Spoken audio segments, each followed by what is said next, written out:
Hey guys, thanks for checking out Vision of a New Life. We're going to get right into it. This one is called Humble Yourselves. We've all heard that saying, God opposes the proud but gives grace to the humble, you know. I shared this at Vision Tuesday, and it was burning inside of my heart to share it with you guys. Maybe you're going through a circumstance this week that you don't understand. Maybe you're confused. Maybe you're going through some heartache. Maybe you're not even going through a hard time at all, but you have a lot of questions that you don't really know. Maybe you want to kind of ask God or ask people about God, or maybe you don't even think He's real. Well, there's this one thing in here in the Bible that's really helped me come to a realization how to humble myself and to really find out how much God really takes care of me and cares for me and loves me. In James 4, chapter 4,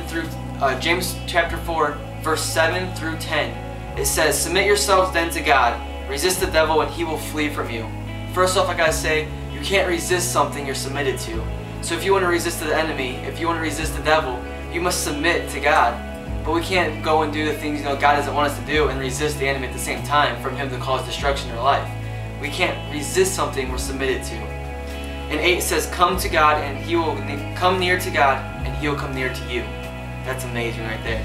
"Wash your hands, you sinners, and purify your hearts, you double-minded." It's so cool because it says, "You sinners, wash your hands." I'm a sinner. We all sin. I'm not perfect. But He says it's as easy as washing your hands. You know when you get something on dirt on your hands or whatever, you're like, "Oh, I need to wash them off," and you go and wash them off and they're clean. Well, when He died on the cross, it's that easy to say, "God, forgive me for this. I want to keep going. Forgive me from this. Wash my hands. Wash my heart. I don't want to deal with this anymore." It's that easy. He says, "Okay, I forgot about it. Let's go." And it says, "Purify your hearts."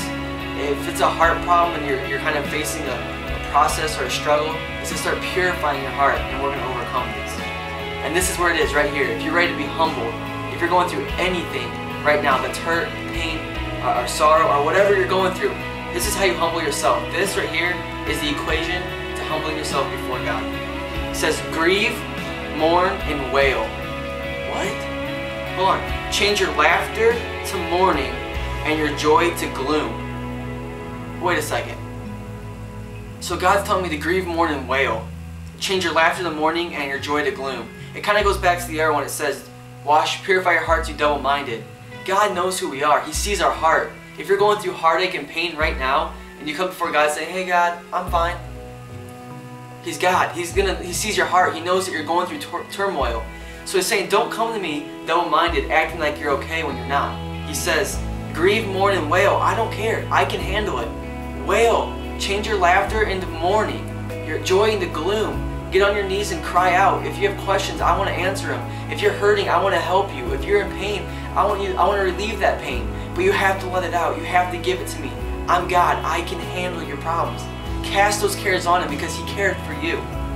And in verse 10, right here, after all that, humble yourselves before the Lord, and He will lift you up. So when we do that, when we grieve, mourn, and wail, we turn our laughter into mourning, our joy to gloom. At that specific time, we may feel like that, and we're just, "God, I don't understand you. I don't know why.